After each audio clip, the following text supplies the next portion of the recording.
Hello नमस्ते and very good morning to all the Notebook Ice Education for all channel पे आप सभी का स्वागत है। सैटरडे है आज और आज पॉलिटी की क्लास लेकर के हम हाजिर हो गए हैं। जो आज हम डिस्कस करने वाले हैं वो पार्ट्स ऑफ द कॉन्स्टिट्यूशन के बारे में है, जिसका पहला भाग हमने पहले ही डाला हुआ है और आज हम पार्ट 2 डिस्कस करने वाले हैं। इसमें संविधान के जितने भी भाग हैं उसके बारे में हम बात करेंगे। जो हमारी पहली क्लास हुई थी इसके पहले उसमें हमने पार्ट 1 से लेकर के पार्ट 9A तक, पार्ट 9 में पंचायतों के बारे में प्रोविज़न है, 9A में म्यूनसिपैलिटी से रिलेटेड प्रोविजन है, इसके बारे में हमने बात की है। सभी को मालूम है इनिशियली जब संविधान बना था उसमें 395 अनुच्छेद साथ के साथ में 22 भाग थे और उस 22 भाग में से 9 और 9A को हम डिस्कस कर चुके हैं इसके प्रीवियस क्लास में। आज जो है हम बाकी बचे हुए जो पार्ट्स हैं कॉन्स्टिट्यूशन के, पार्ट 10 से लेकर के पार्ट 22 तक, इसके बारे में डिस्कस करेंगे। साथ के साथ में अगर करंटली आपसे पूछा जाए कि क्या प्रोविजंस है, कितने पार्ट्स हैं, तो जैसे जैसे हमने अमेंडमेंट करके नए नए पार्ट्स जोड़े हैं संविधान में, तो संख्या के हिसाब से आपको 25 भाग अभी वर्तमान में दिखाई देंगे। लेकिन अगर आपसे पूछा जाए कि जब संविधान बना था मूल रूप से कितने भाग थे, तो आपको बताना है कि 22 पार्ट्स थे। ये जो पार्ट्स हैं जो 22 के बाद में बाकी 3 पार्ट्स जोड़े गए हैं वो किस तरीके से जुड़े हैं, जैसे सपोज आप मान लीजिए पार्ट 3 जो है वो फंडामेंटल राइट्स के बारे में बात करता है, पार्ट 4 जो है वो बात करता है आपके डीपीएसपी यानी कि राज्य के नीति निर्देशक तत्व।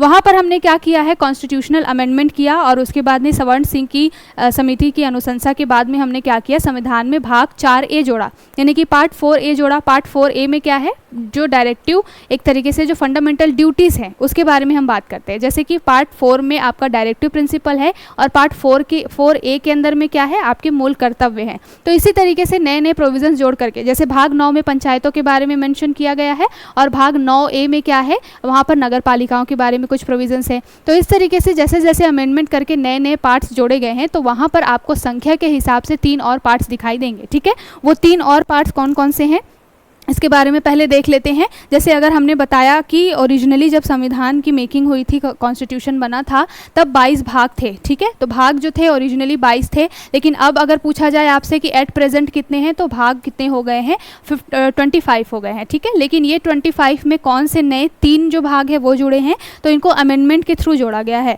जहाँ पर 4A है, भाग 4A जो है, जहाँ पर किसके बारे में बात की जाती है, यहाँ मूल कर्तव्यों के बारे में बात की जाती है। ठीक है, उसके बाद में आपका जो आएगा भाग 9 में पंचायतों के बारे में चीज़ें हैं और भाग जो 9A है उसमें आपको नगर पालिकाओं से रिलेटेड प्रोविजंस मिलते हैं। ठीक है, यानी कि म्यूनसिपैलिटीज से रिलेटेड, जहाँ पर 18 भाग हैं, 18 विषय हैं जिसके ऊपर में नगर पालिका प्रशासन जो है वो कानून बनाता है। ठीक है, साथ के साथ में यहाँ पर एक और भाग जोड़ा गया है, भाग 14A। ठीक है, जो कि न्यायाधिकरण यानी कि ट्रिब्यूनल से रिलेटेड बातें करता है। ठीक, तो ये जो है 3 नए अमेंडमेंट करके इन चीज़ों को हमने जोड़ा है, नए भाग संविधान के अंदर शामिल किए हैं और इसी की वजह से क्या हो गया है, जो इनिशियली भाग 22 थे वो अब क्या हो गए हैं, भाग 25 हो गए हैं। ठीक है, तो इसके पहली जो क्लास थी प्रीवियस क्लास में हमने पार्ट 1 to 9A तक हमने क्या किया था, डिस्कस कर लिया था। ठीक है, 9A तक हम डिस्कस कर चुके हैं।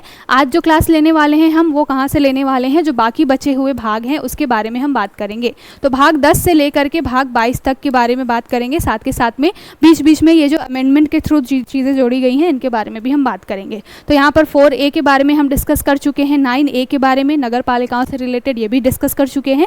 यहाँ पर 14A जो कि न्यायाधिकरण से रिलेटेड, ट्रिब्यूनल से रिलेटेड बातें करता है, उसके बारे में हम डिस्कस करेंगे। ठीक है, तो चलिए एक एक करके बाकी जो बचे भाग हैं, भाग 10 से लेकर के भाग 22 तक, उसको हम क्या कर लेते हैं, देख लेते हैं पूरा। ठीक है, तो सबसे पहले अगर हम शुरू करें कि भाग 10 में क्या है, तो यहाँ पर भाग 10 में आपको दिखाई दे रहा है किसके बारे में बात की गई है, शेड्यूल एरियाज़ के बारे में बात की गई है, शेड्यूल एरियाज़ और ट्राइबल एरियाज़। ठीक, तो सबसे पहले अगर बात की जाए कि भाग 10 जो है संविधान का, वो किसके बारे में बात करता है, अनुसूचित क्षेत्र जो है। अनुसूचित क्षेत्र कहने का मतलब क्या है कि संविधान में कुछ ऐसे राज्य हैं हमारे यहाँ पर, जैसे कुछ पहाड़ी राज्य हो गए या फिर कोई ट्राइबल ग्रुप जहाँ पर बहुत ज़्यादा जनजाति पॉपुलेशन पाई जाती है, तो वहाँ पर हमने क्या किया है, उनके लिए अलग से एक भाग संविधान में बनाया है जिसको कहा जाता है भाग 10। और इसमें हमने क्या किया है, ये जो अनुसूचित क्षेत्र हैं उनके लिए कुछ अलग से हमने प्रोविजंस किए हैं। जैसे कि यहाँ पर बात की जाए असम से रिलेटेड। ठीक, तो असम में क्या प्रोविज़न है कि वहाँ पर पहाड़ी एरिया है, चूँकि एक तो नॉर्थ ईस्टर्न एरिया है, साथ के साथ में पहाड़ी और भी एरियाज़ हैं जिनके साथ उसकी बॉर्डर शेयर होती है। वहाँ पर अपने अलग तरीके के चैलेंजेस है, वहाँ का प्रशासन अलग है, वहाँ पर रहने वाले लोग, उनकी जीवन शैली बहुत अलग है। तो भाग 10 में इन्हीं जो स्पेशल जो कुछ स्टेट्स हैं हमारे यहाँ के, अनुसूचित क्षेत्र हैं, साथ के साथ में जहाँ पर जनजातीय आबादी बहुत ज़्यादा है, उनसे रिलेटेड हमने क्या किया है, प्रोविज़न किया है कि वहाँ पर जो इन पर्टिकुलर क्षेत्र जो हैं, शेड्यूल जो एरियाज़ हैं, वहाँ पर प्रशासन किस तरीके से चलेगा। ठीक है, तो जैसे अगर बात की जाए कि कहाँ से कहाँ तक इसमें आर्टिकल शामिल किए गए हैं, तो आर्टिकल 244 और 244A हमने जो इसके पहले के प्रीवियस क्लास में 9A आर्टिकल देखा था, 9A भाग, और साथ के साथ में उसमें हमने म्यूनसिपैलिटी से रिलेटेड जो है आर्टिकल्स देखे थे। ठीक है, तो 243A से लेकर के 243O तक हमने पंचायतों के बारे में बात की थी, और फिर हमने 243O के बाद में P से स्टार्ट करके हमने नगर पालिकाओं से रिलेटेड प्रोविजंस देखे थे। अब यहाँ पर भाग 10 जो है वो किसके किसके बारे में बात करता है, तो अनुच्छेद यानी कि आर्टिकल 244 और 244A के बारे में बात करता है। ठीक है, और इन 244 आर्टिकल और 244A में क्या चीज़ें हैं, ए है तो यहाँ पर भी अमेंडमेंट किया गया होगा डेफिनेटली। तो ये जो चीज़ें हैं, ये जो प्रोविजंस है वो बेसिकली कुछ अनुसूचित क्षेत्रों के लिए हैं और कुछ ऐसे क्षेत्रों के लिए हैं जहाँ पर ट्राइबल पॉपुलेशन बहुत ज़्यादा है, वहाँ पर किस तरीके से प्रशासन चलेगा। जैसे कि स्वशासी निकाय वगैरह होते हैं, जो आपके पहाड़ी एरियाज़ होते हैं, वहाँ पर गवर्नेंस चलाने के लिए अलग से आपको एक परिषद या फिर काउंसिल बनाई जाएगी, इसको स्वायत्त शासी निकाय भी बोला जाता है।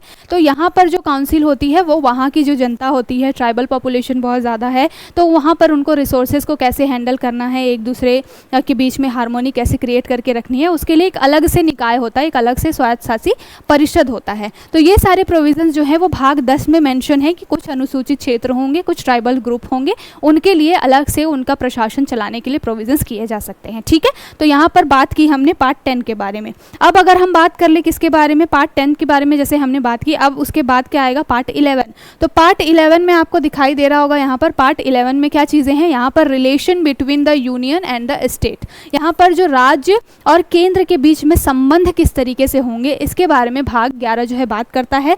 और यहाँ पर कौन कौन से आर्टिकल्स आते हैं, तो यहाँ पर आर्टिकल आता है 243 से लेकर के आर्टिकल 263। तो यहाँ पर अगर बात की जाए कि पार्ट 11 में आपके क्या है, तो पार्ट 11 में सीधे सीधे जो संविधान का भाग है उसमें केंद्र एवं राज्यों के बीच में संबंधों से रिलेटेड क्या है, प्रावधान किए गए हैं। ठीक है, तो केंद्र एवं राज्यों के संबंध, ये जो आपका कहाँ पर आ रहा है, ये आ रहा है पार्ट 11 में। आर्टिकल कहाँ से कहाँ तक है, थोड़ा सा मैं पेन को पतला कर लेती हूँ। यहाँ पर आर्टिकल यानी कि अनुच्छेद आपको दिखाई देंगे 245 से लेकर के 263 तक। अब यहाँ पर अगर हम बात कर ले 245 और 263 की, तो जैसे कि यहाँ पर बोला जा रहा है कि यहाँ से लेकर के यहाँ तक, यानी 245 से 263 तक प्रोविजंस है किसके बारे में, केंद्र और राज्यों के बीच में संबंध कैसे होंगे इसको लेकर के। ठीक, तो यहाँ पर 245 में आपको दिखाई देगा कि भाई केंद्र में जो संसद है वो भी कानून बना सकती है और कुछ राज्यों की विधायिकाएं भी कानून बनाएगी, और इसमें प्रोविज़न क्या होगा कि किस कानून को किसके ऊपर में प्राथमिकता देनी है।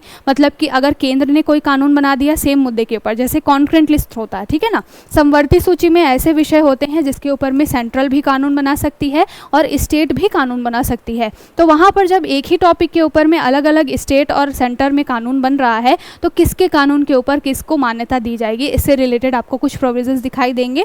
साथ के साथ में अगर आप बात कर लीजिए, इसी तरीके से बहुत सारे आर्टिकल्स हैं। वहाँ पर बात कर लीजिए 262 की, तो 262 में क्या है, अंतर्राज्यीय जो नदी विवाद होते हैं ना, नदी जल विवाद की, एक स्टेट से दूसरे स्टेट में अगर पानी जा रहा है और उन स्टेट्स के बीच कोई कॉन्फ्लिक्ट हो गया, तो उसके बीच में किस तरीके से उन डिस्प्यूट को सॉल्व किया जाएगा। तो अंतर्राज्यीय एक परिषद गठन करना जो कि नदी जल विवाद पर डिपेंड करती हो, उसके बारे में बात करती हो। तो मतलब कि ये है कि केंद्र और राज्यों के बीच में, साथ के साथ में राज्य और दूसरे राज्य के बीच में संबंध किस तरीके से बना करके चलना है, इसके बारे में बात की जाती है। आर्टिकल 263 में क्या दिखाई देगा कि राष्ट्रपति अगर उनको लगता है कि किसी मुद्दे पर बात करने के लिए अलग से काउंसिल बनाने की ज़रूरत है, तो आर्टिकल 263 के तहत राष्ट्रपति किसी भी मुद्दे के ऊपर में किसी भी डिस्प्यूट को रिजॉल्व करने के लिए कोई परिषद भी बना सकते हैं। ठीक है, तो इस तरीके से पार्ट 11 जो है, पार्ट 11 में आपको क्या क्या दिखाई देगा, केंद्र और राज्यों के बीच में संबंध, राज्य और राज्यों के बीच में संबंध, और वो संबंध आपके अच्छे भी हो सकते हैं, और अगर कोई डिस्प्यूट होगा तो उसको किस तरीके से रिजॉल्व करना है,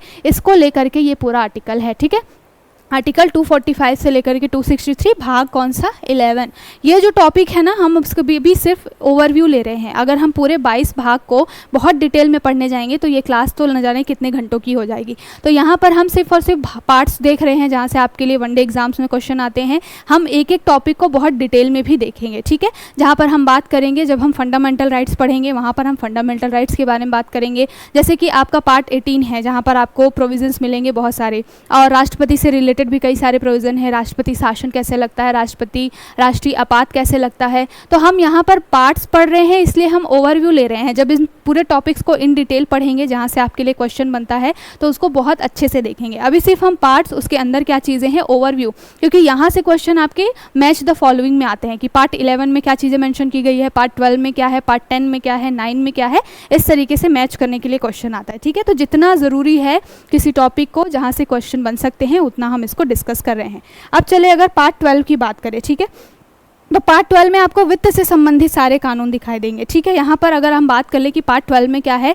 तो वित्त से रिलेटेड यानी कि राज्यों के बीच में और केंद्र के बीच में, मान लीजिए जैसे टैक्स कलेक्शन होता है तो कैसे बंटवारा होगा, साथ के साथ में अगर कोई व्यापार कर रहा है, कोई एक स्टेट से व्यक्ति दूसरे स्टेट में जाकर के व्यापार कर रहा है, या फिर इंटर स्टेट ही राज्यों के बीच में व्यापार हो रहा है, कई सारे अनाज जो है एक राज्य में उगते होंगे, वहाँ से दूसरे राज्यों में जाता होगा, तो व्यापार को किस तरीके से लेकर के चलना है, वित्त को कैसे लेकर के चलना है, इसके बारे में जो है वो आपका भाग 18 बात करता है। अब अगर हम देख रहे हैं भाग 12 में क्या है, तो भाग 12 में आपको दिखाई दे रहा है यहाँ पर फाइनेंस, प्रॉपर्टी और कॉन्ट्रैक्ट से रिलेटेड प्रोविजंस है। जैसे कि हमें मालूम है कि पहले संपत्ति का अधिकार जो है वो फंडामेंटल राइट हुआ करता था, फिर उसको हमने क्या किया, 44th कॉन्स्टिट्यूशनल अमेंडमेंट किया 1978 में, और फिर हमने उसको आर्टिकल 300A के तहत शामिल कर दिया और संपत्ति के अधिकार को हमने क्या बना दिया, एक संवैधानिक अधिकार बना दिया। ठीक है, पहले ये मौलिक अधिकार होता था, फंडामेंटल राइट होता था, तो उसके लिए अगर मान लो किसी का फंडामेंटल राइट का हनन हो रहा है तो व्यक्ति सीधे जा सकता था कोर्ट के अंदर, लेकिन हमने क्या किया, 44th कॉन्स्टिट्यूशनल अमेंडमेंट किया और हमने संपत्ति के अधिकार को वहां से मौलिक अधिकारों से निकाल करके एक वैधानिक अधिकार या संवैधानिक अधिकार बना दिया। ठीक है, तो यहाँ पर जो भाग 12 है वो यही बात करता है पूरा फाइनेंस से रिलेटेड, कि फाइनेंस किस तरीके से, वित्त का बंटवारा किस तरीके से होगा, साथ के साथ में प्रॉपर्टी के लेकर के क्या चीज़ें हैं। अब इसी आर्टिकल 264 के अंतर्गत आपको दिखाई दे रहा होगा, जैसे हम मान ले आगे मानते हैं कि भाग 12 में क्या है, तो भाग 12 में हमने बात की कि क्या है, वित्त से रिलेटेड प्रोविजंस है। ठीक है, तो भाग 12 जो है संविधान का वो क्या काम कर रहा है, वित्त से रिलेटेड प्रोविजन कर रहा है, वित्त, संपत्ति और कॉन्ट्रैक्ट्स जितने भी हैं, संविदा वगैरह जो चीज़ें होती हैं वो।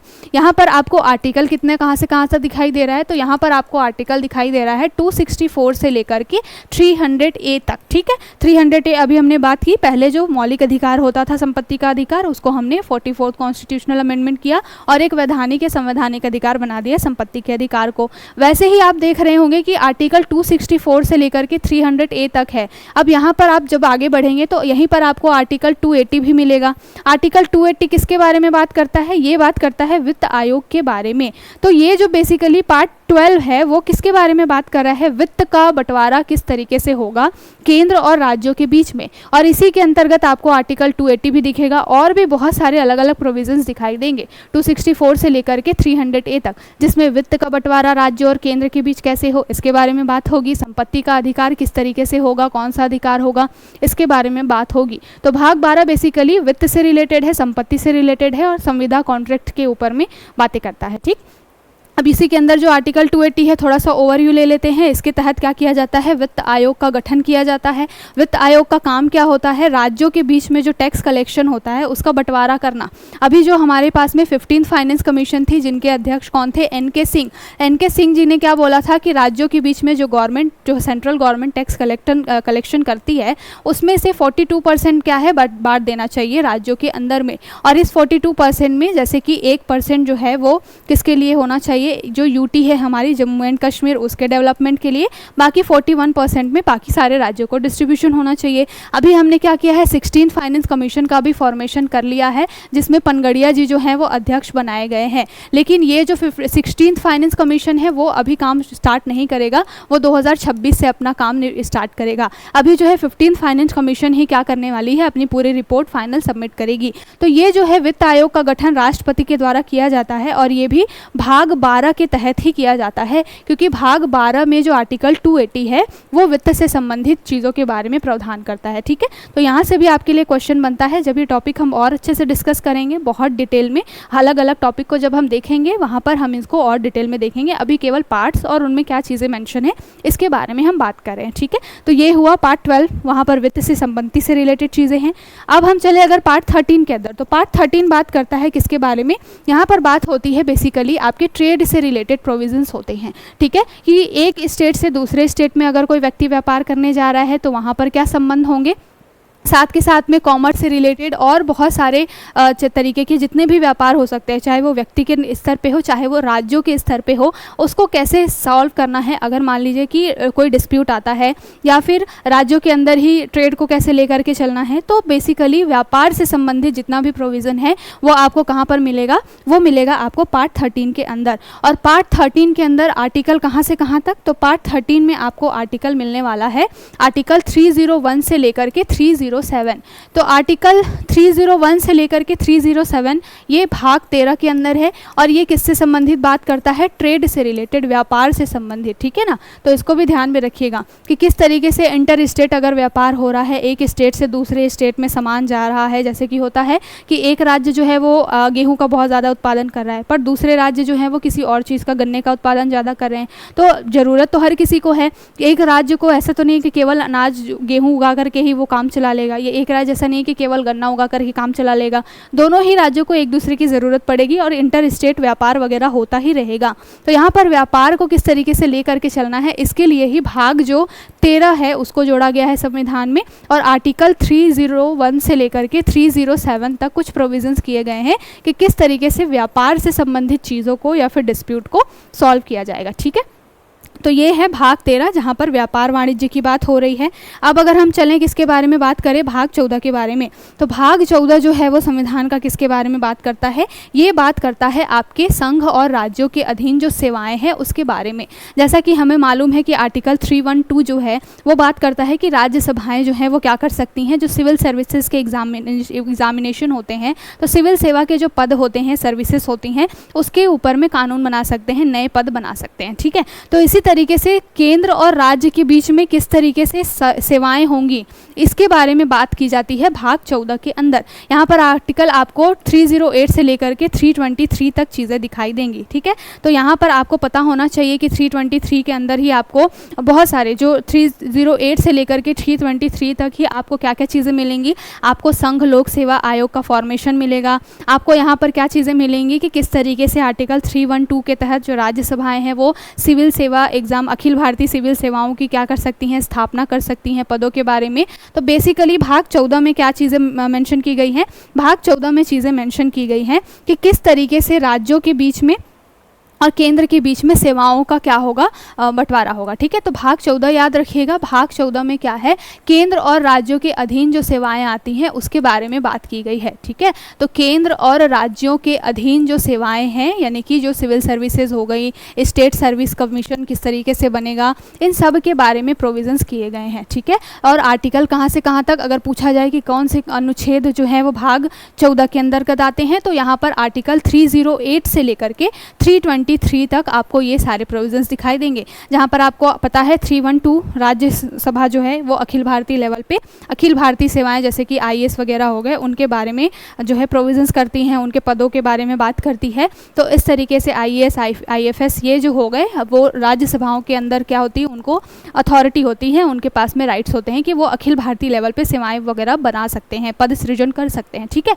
तो इसी तरीके के केंद्र और राज्यों के अंदर जो सेवाएं आती हैं वो किस तरीके से चलेंगी, UPSC सिविल सर्विस कमीशन जो है वो उसके बारे में बात की गई है कि जो यूनियन पब्लिक सर्विस कमीशन है उसका गठन होगा, साथ के साथ में वहाँ पर एक अध्यक्ष होगा, उसमें किस तरीके से उनके अध्यक्ष का चुनाव होगा। तो यहाँ पर जो भी सेवाएं हैं केंद्र और राज्यों के बीच में उनमें किस तरीके से प्रोविजंस होंगे और वो पूरा पद जो है वो किस तरीके से चलेगा, सेवाएं किस तरीके से बोलना चाहिए रेगुलेट होंगी, कैसे अध्यक्ष चुने जाएंगे, उनके प्रशासन से संबंधित सारे जो प्रावधान है वो आपको भाग 14 के अंदर दिखाई देंगे, जो कि बात क्या करते हैं, केंद्र और राज्यों के बीच में उनके अधीन जो है सेवाएं हैं उनके बारे में बात करते हैं। अगर यहीं पे बात करें कि भाग 14A, जैसे मैंने बताया कि हमने इनिशियली जो है संविधान के अंदर में कुछ अमेंडमेंट करके भी पार्ट्स जोड़े हैं। जैसे हमने बात की 4A, भाग 4A जहाँ पर मौलिक कर्तव्यों की बात है, भाग 9A नगर पालिकाओं से रिलेटेड प्रोविज़न है, वैसे ही हमने भाग 14A भी जोड़ा है और ये भी अमेंडमेंट के थ्रू ही जोड़ा गया है, जहाँ पर अधिकरणों की बात होती है, ट्रिब्यूनल्स की बात होती है। तो आर्टिकल 320A से 323A और 323B ये जो दो आर्टिकल्स हैं उसको हमने क्या किया है, भाग 14A के अंदर में जोड़ा है। तो ये भी बहुत ही इंपॉर्टेंट है। यहाँ पर भाग 14A ए जो है वो किसके बारे में बात करता है, ये बात करता है आपके अधिकरणों के बारे में। अधिकरण यानी कि जिसको इंग्लिश में क्या कहा जाता है, ट्रिब्यूनल्स। तो यहाँ पर ये जो ट्रिब्यूनल्स हैं वो बेसिकली किसके बारे में बात करते हैं, दो तरीके के ट्रिब्यूनल फॉर्मेशन किए जा सकते हैं।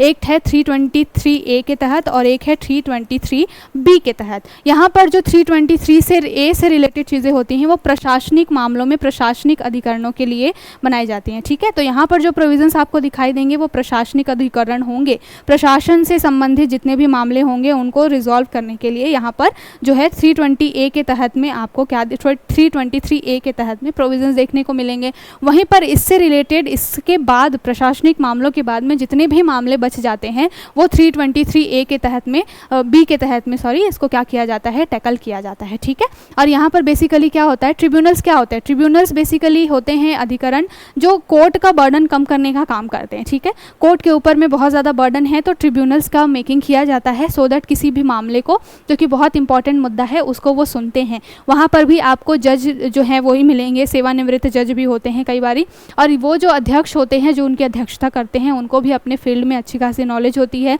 ये जो ट्रिब्यूनल्स होते हैं इनको भी कोर्ट के जैसे ही पावर होते हैं लेकिन ये नेचुरल जस्टिस के सिद्धांत पर काम करते हैं। ठीक है, 2010 में जो है नेशनल ग्रीन ट्रिब्यूनल बना था, इससे रिलेटेड आपको क्वेश्चन भी दिखाई देगा। यहाँ पर पूछा गया था कि किस आर्टिकल के तहत इसको बनाया गया था, तो आर्टिकल 21A के तहत इसको बनाया गया था। तो इसी तरीके से अलग अलग टॉपिक के ऊपर में यहाँ पर जो 2010 में बना था ट्रिब्यूनल उसको कहते हैं NGT, नेशनल ग्रीन ट्रिब्यूनल। ये बेसिकली पर्यावरण से संबंधित जितने मुद्दे होते हैं उसको देखता है। तो बिल्कुल वैसे ही भाग 14A जो है उसमें कोई भी मुद्दा आता है जिसके ऊपर में बात करनी ज़रूरी है और उसके लिए ट्रिब्यूनल बनाने की ज़रूरत है, तो भाग 14A के तहत ही इस तरीके के ट्रिब्यूनल्स जो होते हैं, अधिकरण जो होते हैं, उनका फॉर्मेशन किया जाता है। ठीक है, तो भाग 14A में हमने क्या देखा, जो सेवाएं हैं जो केंद्र और राज्य के अंतर्गत आ रही हैं, और भाग 14A में हमने क्या देखा, ट्रिब्यूनल्स के बारे में देखा, जहां पर कहां से कहां तक आर्टिकल है, आर्टिकल 323A से लेकर के 323B, दो ही आर्टिकल हैं जहां पर प्रशासनिक अधिकरण और बाकी बचे जो भी मुद्दे हैं उनसे रिलेटेड ट्रिब्यूनल्स बनाने की बात होती है। अब चले हम अगले मुद्दे की तरफ जहाँ पर बात किसके बारे में की जा रही है। यहाँ पर आपको दिखाई देगा भाग अभी 14 हमने देखा, भाग 15 के बारे में। तो भाग 15 में आपको क्या दिखाई देगा, भाग 15 में आपको निर्वाचन से संबंधित मुद्दे दिखाई देंगे। अभी अभी रिसेंट में ही लोकसभा के चुनाव हुए थे, तब इस टॉपिक के ऊपर में बहुत बातचीत की गई थी, और ये जो है पूरा मुद्दा चुनाव आयोग का गठन कैसे होगा, चुनाव आयोग किस तरीके से काम करेगा, इससे रिलेटेड पूरा जो प्रोविज़न है वो आपको कहाँ पे दिखाई देगा, वो आपको दिखाई देगा आर्टिकल 324 से लेकर के 329 तक। ठीक है, इसमें आपका एक 324 में बोला जाएगा कि एक चुनाव आयोग होगा। चुनाव आयोग जो है वो क्या करेगा, क्या काम करेगा, चुनाव आयोग में किस तरीके से मेंबर्स होंगे, कितने मेंबर का वो निकाय होगा, यहाँ पर अलग अलग चीज़ें हैं, जैसे कि एक अध्यक्ष होंगे, दो उनको सपोर्ट करने के लिए और भी उपचुनाव आयुक्त होंगे या फिर और चुनाव आयुक्त होंगे। इस तरीके से साथ के साथ में यहाँ पर चीज़ें मेंशन की गई है कि 18 साल की उम्र से ऊपर का जो व्यक्ति है उसको वयस्क माना जाएगा और वो चुनाव देने के लिए कैपेबल होगा। 61 कॉन्स्टिट्यूशनल अमेंडमेंट किया था जब हमने क्या किया था, ये चुनाव से संबंधित प्रावधान को जो आयु सीमा है उसको हमने चेंज किया था। तो भाग 15 की अगर बात करें हम, तो भाग 15 में निर्वाचन से संबंधित प्रावधान है, और यहाँ पर कौन कौन सा आर्टिकल है, यहाँ पर आर्टिकल आपको दिखाई दे रहा है 324 से लेकर के 329 तक। ठीक है, और 324 से 329 में आपको पहले तो है कि निर्वाचन आयोग या चुनाव आयोग का गठन कैसे होगा, तो राष्ट्रपति चुनाव करेंगे, वहाँ पर एक आपके अध्यक्ष होंगे, दो उनको हेल्प करने के लिए जो होंगे वो चुनाव आयुक्त होंगे। साथ के साथ में यहाँ पर बात की गई, मैंने बताया कि 61 कॉन्स्टिट्यूशनल अमेंडमेंट करके अभी जैसे वोट देने की आयु 18 साल है,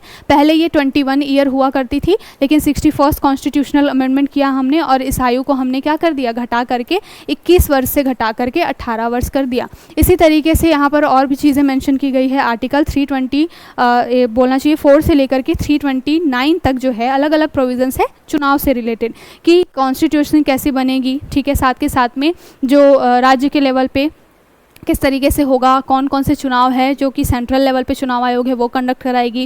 जैसे यहाँ पर एक और क्वेश्चन बनता है कि लोकसभा, राज्यसभा यानी कि पूरे पार्लियामेंट का चुनाव, राष्ट्रपति, उपराष्ट्रपति का चुनाव और राज्यों के विधानसभाएं जो हैं, लेजिस्लेटिव असेंबली जो है उसके इलेक्शन जो है वो सेंट्रल लेवल पे जो चुनाव आयोग है वो करवाती है। लेकिन अगर राज्यों के अंदर पंचायत के लेवल पे चुनाव होते हैं तो उसको कंडक्ट कराने के लिए अलग से राज्य निर्वाचन आयोग बनाया जाता है। ठीक है, तो इसको भी ध्यान में रखिएगा, यहाँ से भी क्वेश्चन बनता है। तो चुनाव से संबंधित जितने भी प्रोविजंस हैं वो कहाँ जोड़े गए हैं, वो जोड़े गए हैं भाग 15 के अंतर्गत। ठीक है, तो बहुत इंपॉर्टेंट है ये। इसके बाद अगर हम बात करें कि भाग 16 में क्या है, तो भाग 16 में कुछ विशेष वर्गों के लिए उपबंध किए गए हैं। ठीक है, जैसे कि आर्टिकल 330 से लेकर के 342 तक। अब ये जो भाग 16 में कुछ वर्गों के संबंध में विशेष उपबंध हैं वो कैसे हैं, जैसे कि हमने बात की कहाँ पर, भाग 16 के बारे में हम बात कर रहे हैं। तो भाग 16 में क्या है, कुछ विशेष वर्गों के लिए उपबंध है। अब ये कुछ विशेष वर्ग कैसे हैं, जैसे हमें मालूम है कि एंग्लो इंडियन वाला कॉन्सेप्ट चलता था, ठीक है ना, तो कुछ विशेष वर्गों के लिए जो ये प्रावधान है वो जोड़े गए भाग 16 के अंतर्गत।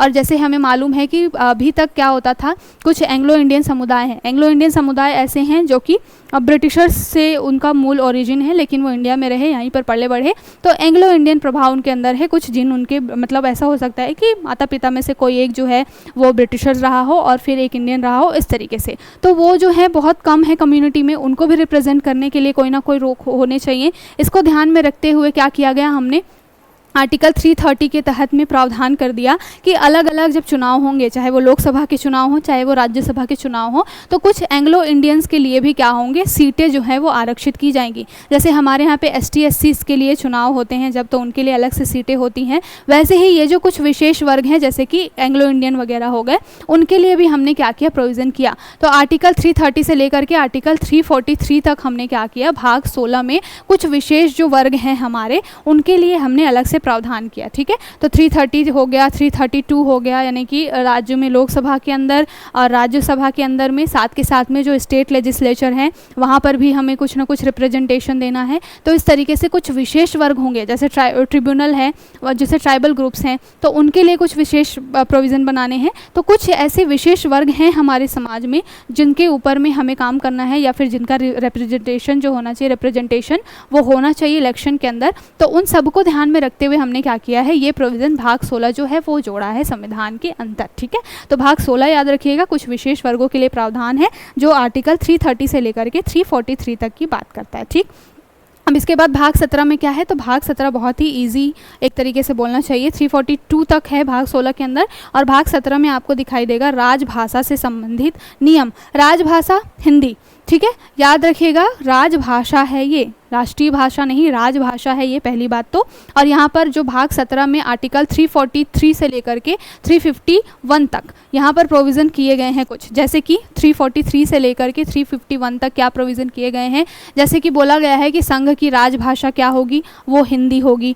राष्ट्रपति चाहे तो जब कॉन्स्टिट्यूशन बना है उसके बाद से, उसके 5 सालों के बाद या फिर 5 सालों के भीतर चाहे तो वो हिंदी को पूरी तरीके से लागू करने के लिए पूरे देश के अंदर में क्या कर सकते हैं, एक कमेटी बिठा सकते हैं। साथ के साथ में यहाँ पर कुछ प्रोविजंस हैं कि सुप्रीम कोर्ट वगैरह की जो जजमेंट है वो इंग्लिश में होगी, बट अगर समय के बाद 5 साल 10 साल 15 साल बाद अगर सरकार चाहती है तो अमेंडमेंट के थ्रू क्या कर सकती है, सब जगह पे हिंदी को भी अनिवार्य कर सकती है। तो इस तरीके की चीज़ है। जब इनिशियली संविधान बना था उस समय में कई सारे लोग थे जो हिंदी को पूरी तरीके से इम्पोज करने के खिलाफ में थे, और उस समय में कुछ डिमांड भी थी क्योंकि बहुत सारी चीज़ें उस समय में चल रही थी, बहुत ज़्यादा इंग्लिश का प्रयोग भी उस समय में हो रहा था, बहुत पढ़े लिखे वकील जो थे जो कि पूरा कॉन्स्टिट्यूशन की मेकिंग कर रहे थे, तो उनको कोई दिक्कत ना जाए, या फिर उस समय की वो डिमांड थी, इस वजह से क्या किया गया था, इस प्रोविज़न को शामिल किया गया था। बट ये चीज़ें रखी गई थी कि आने वाले समय में जैसे जैसे ज़रूरत होगी, जनता जितनी यूज टू हो जाएगी उसके हिसाब से इसमें चेंजेस किया जा सकता है। तो ये जो भाग 17 है वहाँ पर आर्टिकल 343 से लेकर के 351 तक क्या किया गया, ये प्रोविज़न किया गया कि राजभाषा हिंदी होगी, और हिंदी को किस तरीके से लेकर के चलना है। सरकार चाहे तो हिंदी को और प्रमोट करने के लिए अलग से आयोग बना सकती है, कंपलसरी कर सकती है चीज़ें, इनके लिए जो है मतलब भाषा से संबंधित पूरे प्रोविजंस जो हैं वो भाग 17 के अंदर किए गए हैं। ठीक है, तो ये जो है आर्टिकल 343 से लेकर के 351 तक आपको दिखाई देगा। उसके बाद भाग 18 में आपको दिखाएंगे आपात उपबंध, बहुत ही इंपॉर्टेंट है, इमरजेंसी से रिलेटेड चीज़ें हैं, यहाँ पर पूरे प्रोविजंस हैं, कहाँ से कहाँ तक आर्टिकल है, आर्टिकल 352 से लेकर के 360 तक। ठीक है, और यहाँ पर आपको इमरजेंसी से रिलेटेड क्या मुद्दे दिखाई देंगे, जैसे कि हमें मालूम है कि 3 तरीके की चीज़ें हमारे यहाँ पे लागू होती हैं। भाग 18 पहली बात तो ये याद रखिएगा कि आपात से संबंधित प्रोविजंस वो कहाँ है, आपातकाल या फिर आपात से संबंधित जो प्रावधान है ये आपके भाग भाग 18 के अंतर्गत हैं। आर्टिकल कहाँ से कहाँ तक? आर्टिकल आपको दिखाई देगा 352 से लेकर के 360 तक। यहाँ पर 360 आपके वित्तीय आपात की बात करेगा, उसके बाद में आपका जो 352 है वो बात करेगा राष्ट्रीय आपात की। इसके बीच में ही आपको दिखाई देगा 356, वो बात करता है राष्ट्रपति शासन की। तो इसमें थोड़े थोड़े से चेंजेस हैं, थोड़े से एक कहना चाहिए कि डिफरेंस है। जब हम अलग से पूरा राष्ट्रपति के बारे में डिस्कस करेंगे और हम अलग से राष्ट्रपति शासन के बारे में, आपातकाल के बारे में, इमरजेंसी के बारे में डिस्कस करेंगे, क्योंकि ये अपने आप में बहुत बड़ा चैप्टर है और यहाँ से क्वेश्चन आपके बनते ही बनते हैं। अभी यहाँ पर ओवरव्यू लेने के लिए हम समझ लें कि 352 में राष्ट्रीय आपात की बात है, ठीक है, राष्ट्रपति नहीं, राष्ट्रीय आपात। ये राष्ट्रीय आपात बेसिकली कहने का क्या मतलब है कि पूरे देश के अंतर्गत ये लागू होगा। किन किन आधारों पर लागू होगा, किस तरीके से, कौन से अधिकार आपके रहेंगे नहीं रहेंगे, इसके बारे में हम सेपरेट क्लास में बात करेंगे। तो आर्टिकल 352 के तहत जो है राष्ट्रीय आपात की बात की जाती है, ये पूरे देश के अंदर लागू होगा, ठीक है। जहाँ पर बोलना चाहिए कि कहीं युद्ध जैसी स्थिति हो गई है, बाह्य आक्रमण हो गया है, सशस्त्र विद्रोह हो गया है, इन सब के आधारों पर राष्ट्रीय आपात लगाया जाता है, ठीक है। लेकिन यहाँ पर आपको यही इसी भाग में दिखाई देगा 356 बात करता है किसके बारे में? राष्ट्रपति शासन के बारे में। राष्ट्रपति शासन और राष्ट्रीय आपात में अंतर क्या है? राष्ट्रीय आपात जो है वो पूरे देश पर भी लग सकता है, किसी एक एरिया में भी लग सकता है जहाँ पर बाह्य आक्रमण हो गया है, सशस्त्र विद्रोह हो गया है, कोई ग्रुप है जो कि हथियार लेकर के आ गया है विद्रोह करने के लिए। तो राष्ट्रीय आपात पूरे देश में भी लग सकता है, साथ के साथ में किसी पर्टिकुलर एरिया में भी लग सकता है। लेकिन राष्ट्रपति शासन की जो बात होती है वो ऐसी जगह पर लगाया जाता है जहाँ का विधानसभा जो है वो विफल हो गई है, या फिर गवर्नमेंट की बातें वो मान नहीं रही है। सेंट्रल गवर्नमेंट ने कोई आदेश दिया है जिसको विधान सभाएं जो हैं वो राज्यों की, जैसे कि सीएम होते हैं, उनकी कैबिनेट होती है, वो अगर सेंट्रल लेवल के कुछ भी जजमेंट्स है, कुछ उनके आदेश है, उसको मानने से मना कर देती है, राज्यपाल ये चीज़ें बोल देते हैं कि यहाँ पर संवैधानिक तंत्र विफल हो गया है, तो वहाँ पर राष्ट्रपति शासन लग जाता है। मतलब कि उस राज्य की जो पूरी जो लेजिस्लेटिंग पावर है वो चली जाती है सेंट्रल के पास। तो कुछ बेसिक डिफरेंस है जहाँ पर यहाँ पर बात की जाती है राष्ट्रीय जो आपात लगता है, जो कि पूरा आपातकालीन प्रावधान है भाग 18 के अंदर। उसमें जब ये टॉपिक हम अलग से डिस्कस करेंगे, हर एक टॉपिक को बहुत डिटेल में देखेंगे, ठीक है। पहले बेसिक यहाँ पर समझ लीजिए कि भाग 18 में आर्टिकल 352 से लेकर के 360 तक क्या है आपको प्रोविजंस है, जहाँ पर आपको 352 में राष्ट्रीय आपात, 356 में राष्ट्रपति शासन, 360 में वित्तीय आपात। वित्तीय आपात अगर ऐसा लगता है कि फंडिंग की कमी हो गई है, अब जो है इतना पैसा हमारे पास नहीं है कि हम देश को अच्छे तरीके से चला सके, तो वित्त के ऊपर संकट आ जाए तो वित्तीय आपात होता है। तो राष्ट्रपति जो होते हैं या बड़े बड़े जो अधिकारी होते हैं, पॉलिटिशियंस होते हैं, उनकी सैलरी वगैरह काटनी पड़ती है, तो फिर कटौती करनी पड़ जाती है वित्त से रिलेटेड। तो ये सारे टॉपिक के बारे में बहुत डिटेल से अलग से चर्चा करेंगे। यहाँ पर आर्टिकल भी हैं और सारे 358 जैसे आर्टिकल है, 359 वगैरह है। यहाँ पर बात की जाती है कि जब राष्ट्रपति शासन लगता है, राष्ट्रीय आपात लगता है, तो कौन कौन से अधिकार चले जाते हैं। जैसे कि अगर बात की जाए राष्ट्रीय आपात की, तो जब राष्ट्रीय आपात लगता है तो उस समय में जो आपकी फंडामेंटल राइट्स है वो चले जाते हैं। फिर आपका आर्टिकल 19 जो है वो भी चला जाता है, स्वतंत्रता का अधिकार जो है। तो ये इसके बारे में हम अलग से टॉपिक जब डिस्कस करेंगे आपातकाल का, उसमें हम डिस्कस करेंगे। ये बहुत ही बड़ा टॉपिक है, यहाँ पर हम पार्ट्स को डिस्कस कर रहे हैं, इसलिए किस भाग में क्या है, क्या प्रोविजंस है, वो ओवरव्यू में आपको देते चल रही हूँ, ठीक है। उसके बाद में अगर हम बात करें भाग 20 की, तो भाग 20 में आपको क्या दिखाई देगा? भाग 18 में अभी हमने देखा कि आपातकालीन संबंध है। भाग 19 में क्या है? तो प्रकीर्ण कहने का मतलब है कि कुछ एडिशनल जो प्रावधान है वो किए गए हैं। जैसे कि यहाँ पर आर्टिकल 361 से लेकर के 367 तक आपको दिखाई देगा भाग 19 के अंदर। तो भाग 19 में क्या है? भाग 19 में बेसिकली आपको दिखाई दे रहा है किसके बारे में? आर्टिकल 361 से लेकर के 367 तक। और ये जो भाग 19 है वो बात क्या करता है? प्रकीर्ण कहने का क्या मतलब है कि कुछ स्पेशल मिसलेनियस टॉपिक्स जो हैं उसको इसमें शामिल किया गया है। ये कौन से भाग के अंदर आ रहा है? पहली बात तो ये भाग 19 के अंतर्गत आ रहा है। क्या बोला जा रहा है? प्रकीर्ण या फिर मिसलेनियस टॉपिक है इनके अंदर। अब ये प्रकीर्ण क्या है? जैसे समझिए कि आर्टिकल 361 क्या है, तो आर्टिकल 361 में ये चीज़ें मेंशन है कि कुछ संवैधानिक पदों पर बैठे हुए व्यक्ति हैं, जैसे कि आपके प्रेसिडेंट हो गए, गवर्नर हो गए, तो ये राष्ट्रपति और राज्यपाल वगैरह जो होते हैं, इनको जब तक पद पर ये बैठे हुए हैं तब तक इनको कुछ छूट दी जाती है। जाहिर सी बात है, इतने बड़े पद पर बैठे हुए हैं, संवैधानिक पूरा तंत्र इनको चलाना है, अगर ऐसे ही ईजिली कोई आ करके इनके ऊपर में कोई भी मुकदमा लगा दे या कोई भी इनके ऊपर इल्ज़ाम लगा दे और उसको हम मानने लगे और उसके ऊपर इन्वेस्टिगेशन बिठाने लगे, तो इतना सर्वोच्च पद अगर खाली रहेगा तो देश में अराजकता आ जाएगी, क्योंकि लोग डरेंगे ही नहीं कि भाई राष्ट्रपति नहीं है और प्रधानमंत्री नहीं है तो प्रशासन चलेगा कैसे। तो इनके लिए क्या किया गया है कि जो बड़े बड़े पद हैं हमारे यहाँ पे, संवैधानिक पद जैसे कि राष्ट्रपति, राज्यपाल, तो इनको कुछ छूट मिली है। ठीक है, किस तरीके की छूट, अगर मान लीजिए हम बात करें 361 की, तो राष्ट्रपति, राज्यपाल जब तक पद पर रहते हैं आर्टिकल 361 के तहत उनको राहत मिलती है, किसी भी मामले के अंदर उनके ऊपर में जांच नहीं बिठाई जा सकती। जैसे मान लीजिए कि अगर क्रिमिनल चार्जेस लग जाते हैं राष्ट्रपति या राज्यपाल के ऊपर में, तो इन्वेस्टिगेशन नहीं कर सकते हैं आप जब तक कि वो पद पर बने हुए हैं। अगर सिविल मामला है तो 2 महीने पहले आपको जानकारी देनी पड़ेगी कि भाई आपके ऊपर में जांच प्रक्रिया शुरू होने वाली है, इस तरीके से। तो जो सर्वोच्च पद पर बैठे हुए लोग हैं उनको कुछ रियायतें दी गई है। तो यही जो चीज़ें हैं, कुछ एडिशनल पावर हो गए, कुछ छूट हो गई, ये मिसलेनियस टॉपिक आपको भाग 19 के अंतर्गत दिखाई देंगे। तो बहुत इंपॉर्टेंट है, ध्यान में रखिएगा। अगला जो भाग है वो किसके बारे में है, भाग 20। भाग 20 में क्या है, भाग 20 में एक ही आर्टिकल है लेकिन बहुत ही पावरफुल आर्टिकल है। भाग 20 में संशोधन, किसमें संशोधन, संविधान में संशोधन की पावर है, जो कि आर्टिकल 368 के तहत मिली हुई है। तो भाग 20 अपने आप में बहुत ही इंपॉर्टेंट है।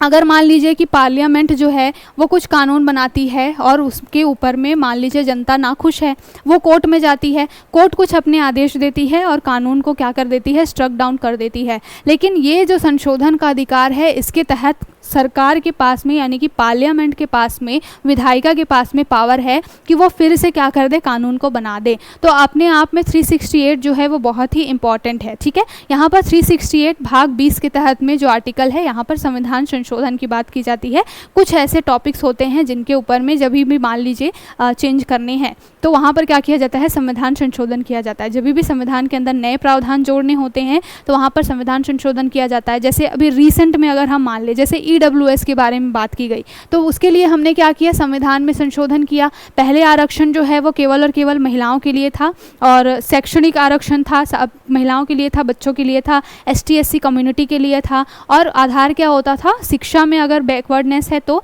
या फिर सामाजिक रूप से, यानी कि एजुकेशनल और सोशल बैकवर्डनेस है तब।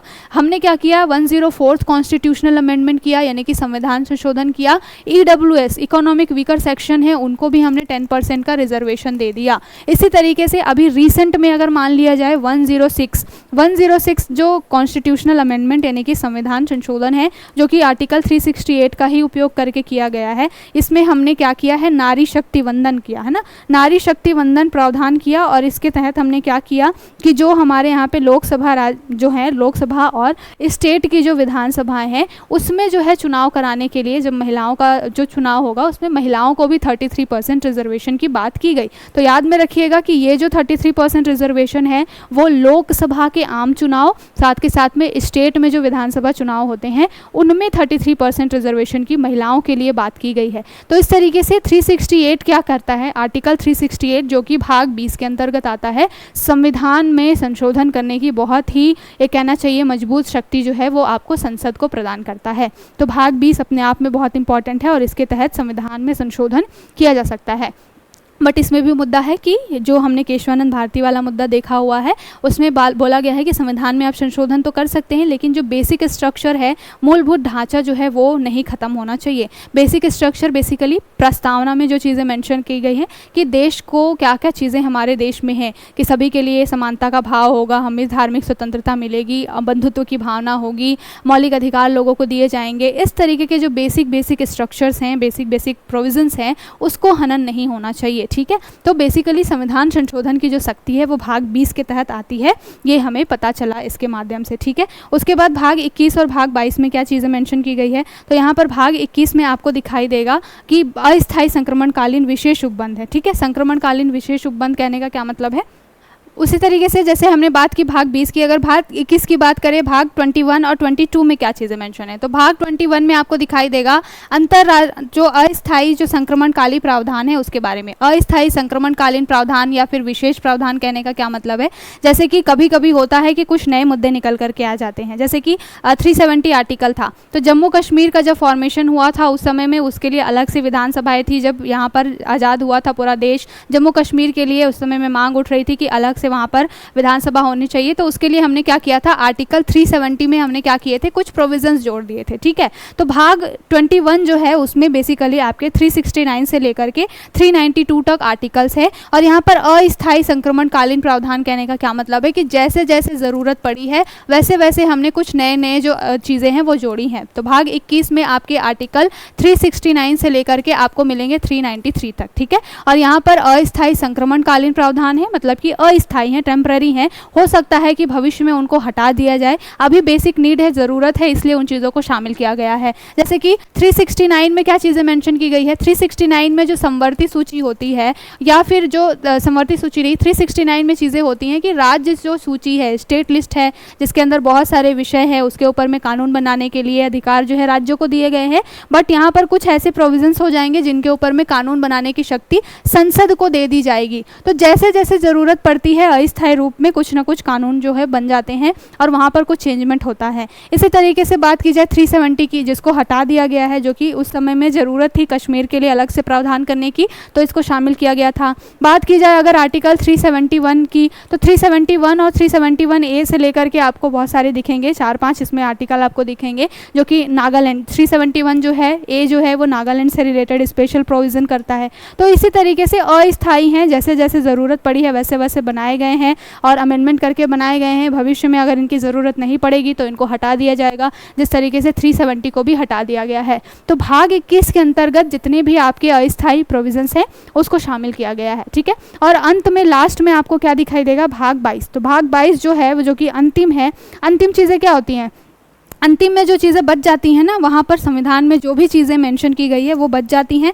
उसको हम क्या कर देते हैं, आखिरी में शामिल कर देते हैं, चाहे वो जो भी चीज़ें हों। अगर आप कॉन्स्टिट्यूशन से हटा करके और भी किसी चीज़ के बारे में बात करते हैं, मान लीजिए हम कोई बुक लिख रहे हैं या कोई भी हम काम कर रहे हैं, उसके बारे में इनिशियली हमने सारे प्रोविजंस डाल दिए। अब लास्ट में जो चीज़ें बचती हैं ना, आखिरी जो भाग होता है, अब समझ में आ जाता है कि ये हमें यहाँ पर समराइज़ करना है, तो हम क्या करते हैं, सारी चीज़ों को वहाँ पर लिख करके समराइज़ कर देते हैं। तो उसी तरीके से अंतिम भाग जो है भाग 22, उसमें क्या मेंशन की गई है, यहाँ पर भाग जो 22 है वो 393 से लेकर के 395 आर्टिकल तक है। और इसमें छोटी छोटी चीज़ें हैं, जैसे कि संक्षिप्त नाम किस तरीके से होंगे, हिंदी जो है वो किस तरीके से, प्रारंभ में हिंदी को प्राधिकार कितना दिया जाएगा, इस तरीके से जो छोटे छोटे मिसलेनियस चीज़ें हैं उसको भाग 22 के अंतर्गत शामिल कर दिया गया है। ठीक है, तो इस तरीके से ये जो पूरा टॉपिक है, पूरा पार्ट्स का, जो कि इस कॉन्स्टिट्यूशन के सभी पार्ट्स के बारे में हमने बात की है, तो आपके पार्ट 1 से लेकर के पार्ट 22 तक सारे टॉपिक्स को हमने यहाँ पर कवर किया है। इसका पहला भाग पहले डल चुका है, उसको भी जा करके देख लीजिएगा, तो प्लेलिस्ट में आपको मिल जाएगी चीज़ें।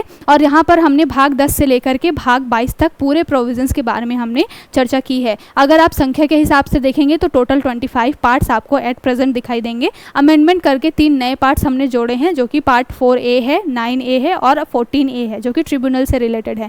तो इस तरीके से पूरे जो हैं संविधान में जो 22 भाग हैं, और अगर संख्या के हिसाब से देखें तो 25 भाग हैं, उनको हमने क्या कर लिया है, डिस्कस कर लिया है। ठीक है, अब हम यहाँ पर क्या करते हैं, जो हमने प्रीवियस क्लासेस ली हैं उसके हम थोड़े क्वेश्चन कर लेते हैं, सो दैट आपका एक रिवीजन हो जाए। जैसे कि इसके पहले जो हमने शेड्यूल वाली बात की थी, तो शेड्यूल से रिलेटेड कुछ क्वेश्चन यहाँ पर कर लेते हैं। तो यहाँ पर सबसे पहले बात की जा रही है कि किस अधिनियम के किस अनुसूची के तहत हमने क्या किया था, किस वर्ष में मैथिली को शामिल किया था। तो हमें मालूम है जब हम शेड्यूल्स पढ़ रहे थे तो वहाँ पर शेड्यूल 8 जो है, जो कि भाषा के बारे में बात करता है। ठीक है ना, तो शेड्यूल 8 में भाषाएं कितनी हैं, 22 भाषाएं हैं। ठीक है, ओरिजिनली 14 भाषाएं थी, कॉन्स्टिट्यूशनल अमेंडमेंट किया हमने, और फिर हमने क्या किया, 60 जो हमने कॉन्स्टिट्यूशन अमेंडमेंट किए, 21st constitutional amendment, 71st constitutional amendment और 92nd कॉन्स्टिट्यूशनल अमेंडमेंट, तब जा करके हम हमने क्या किया, भाषाओं में 14 जो भाषाएं थी उसको बढ़ा करके हमने 22 भाषाएं की, और ये जो थी अनुसूची 8 के अंतर्गत थी। ठीक है, तो यहाँ पर पूछा जा रहा है कि किस वर्ष मैथिली को जो है वो शामिल किया गया था। तो 2004 में हमने क्या किया था, कॉन्स्टिट्यूशनल अमेंडमेंट किया था। बोडो, डोगरी, मैथिली और संथाली 92nd कॉन्स्टिट्यूशनल अमेंडमेंट था, और हमने बोडो, डोगरी, मैथिली और संथाली 4 भाषाएं जोड़ी थी, और उसी में मैथिली जो भाषा है वो जोड़ी गई थी। तो अगर आपसे क्वेश्चन पूछा जाए कौन से साल में, तो 2004 में। अगर पूछा जाए कौन सा कॉन्स्टिट्यूशनल अमेंडमेंट था, तो 92nd कॉन्स्टिट्यूशनल अमेंडमेंट था। अगला क्वेश्चन अगर देखा जाए कि भारतीय संविधान का कौन सा प्रावधान दल बदल निरोध से संबंधित है, तो शेड्यूल 10 जो है ना वो बात करता है। 52nd कॉन्स्टिट्यूशनल अमेंडमेंट किया गया था, और यहाँ पर 52nd कॉन्स्टिट्यूशनल अमेंडमेंट किया गया था 1985 में, और यहाँ पर 52nd कॉन्स्टिट्यूशनल अमेंडमेंट 1985 करके हमने 10th शेड्यूल जोड़ा था, 10वीं अनुसूची जोड़ी थी, और इसमें दल बदल से रिलेटेड प्रावधान किए गए थे। दल बदल प्रावधान क्या होते हैं, जब किसी पार्टी के, मान लीजिए अगर 2/3 लोग किसी पार्टी को छोड़ करके चले गए हैं, तब तो वहाँ दल बदल कानून नहीं लगता। लेकिन कोई पार्टी, मान लीजिए सपोज बीजेपी की पार्टी है, उसके बहुत सारे सदस्य जो हैं वो चले गए कांग्रेस के अंतर्गत, तो एक पार्टी व्हीप जो होता है उसको तोड़कर, व्हीप क्या होता है, एक डेकोरम होता है कि आप इस पार्टी के हैं, पार्टी के रूल्स को आपको फॉलो करना है।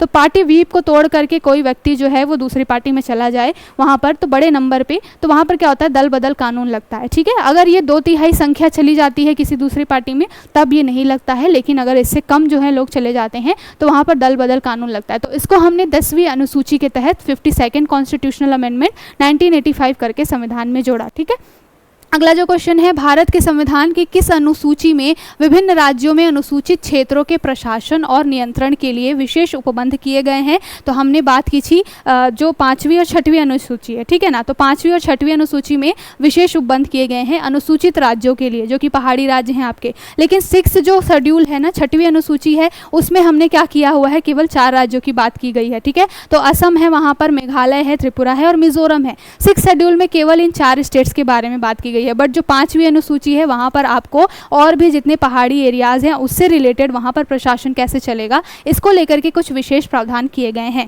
ठीक है, तो अगर पूछा जाए आपसे कि किस अनुसूची में विभिन्न राज्यों के अनुसूचित क्षेत्रों के लिए प्रावधान है, तो 5वीं अनुसूची। अगर नाम देकर के पूछा जाए कि असम, मेघालय, त्रिपुरा, मिजोरम, यहाँ पर कितने, कौन से शेड्यूल के तहत चीज़ें की जाती हैं प्रशासन से रिलेटेड, तो यहाँ पर आपको शेड्यूल 6 के बारे में बताना है। तो शेड्यूल 6 में, 6वीं अनुसूची में 4 आपको स्टेट दिखाई देंगे, और आपके जो 5वीं अनुसूची है वहाँ पर और बाकी सारे जो क्षेत्र हैं उसके बारे में बात की गई है। ठीक है, अगला जो चीज़ है, अगला क्वेश्चन है, अनुसूची 12 के तहत नगर पालिका को कार्य करने हेतु कितने विषय सौंपे गए हैं। तो मैंने बताया था कि 74th कॉन्स्टिट्यूशनल अमेंडमेंट किया गया था 1992 में ही। पंचायतों के लिए 73rd कॉन्स्टिट्यूशनल अमेंडमेंट था, और यहाँ पर जो नगर पालिकाएँ हैं उनके लिए 74th कॉन्स्टिट्यूशनल अमेंडमेंट था। इसी के तहत भाग 9A जोड़ा गया था, जिसको अभी हमने पढ़ाई की इसके प्रीवियस क्लास में, और यहाँ पर जो है 18 भाग जो है वो नगर पालिकाओं के लिए जोड़े गए थे। अगर पंचायतों की बात की जाए तो पंचायतों में कितने विषय हैं, पंचायतों के लिए 29 विषय हैं, याद में रखिएगा।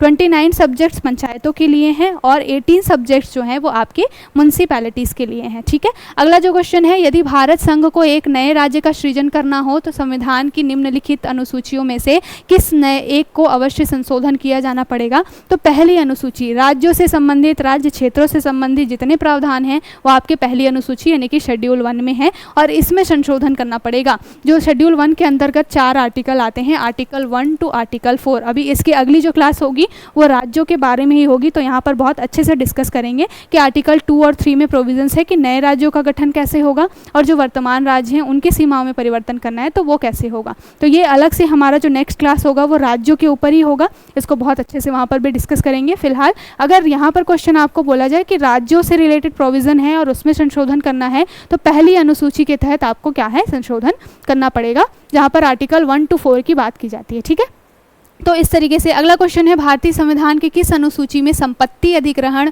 भूमि अधिग्रहण विधियों का उल्लेख है। तो 9वीं अनुसूची हम सभी को मालूम है कि 9th शेड्यूल जोड़ा ही इसीलिए गया था कि इसमें जो भी प्रोविजंस होंगे, जो भी सब्जेक्ट यहाँ जोड़ दिए जाएंगे, उसकी जुडिशियल रिव्यू यानी कि न्यायिक समीक्षा नहीं हो पाएगी। लेकिन सुप्रीम कोर्ट ने अपने बाद के जो निर्णय है उसमें बोला कि ऐसा नहीं है कि 9वीं अनुसूची में जो चीज़ें होंगी उसके ऊपर में कोई न्यायिक कार्यवाही नहीं होगी। अगर वो बेसिक स्ट्रक्चर को क्या करेंगे, वॉयलेट करेंगे, तो 9वीं अनुसूची में जुड़े विषयों पर भी सुप्रीम कोर्ट जो है वो एक्शन ले सकता है। ठीक है, तो जहाँ पर बात की गई है कि किसी भी संपत्ति का अधिग्रहण हो, सरकार बेसिकली अगर मान लीजिए कृषि भूमि है और डेवलपमेंट के लिए क्या कर रही है, किसी भी ज़मीन को अधिग्रहण कर रही है, तो वहाँ पर कंपनसेशन देना है नहीं देना है, इससे रिलेटेड जो प्रावधान है वो 9वीं अनुसूची के अंतर्गत है। ठीक है, तो भूमि अधिग्रहण, संपत्ति अधिग्रहण से रिलेटेड जो भी प्रावधान है वो इसमें है। दल बदल के आधार पर निर्वाचित सदस्यों की अयोग्यता संबंधित विवरण संविधान की किस अनुसूची में है, अभी डिस्कस किया, 10वीं अनुसूची में है। ठीक है, दल बदल से रिलेटेड प्रावधान। बात की जाए 22 भाषाओं को राजभाषा का दर्जा दिया गया है, कौन सी अनुसूची, अभी हमने मैथिली के लिए देखा था।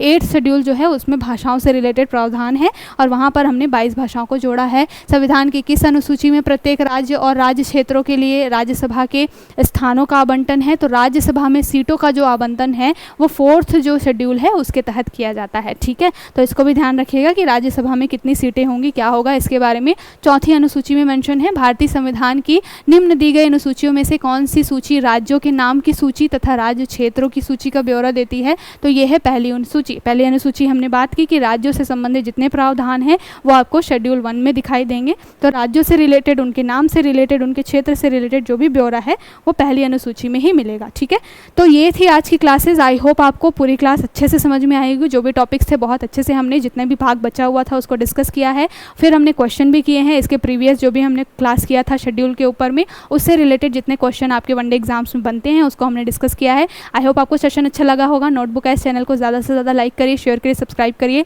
फिर मिलेंगे अगले टॉपिक्स में, तब तक के लिए शुक्रिया, bye bye and take care.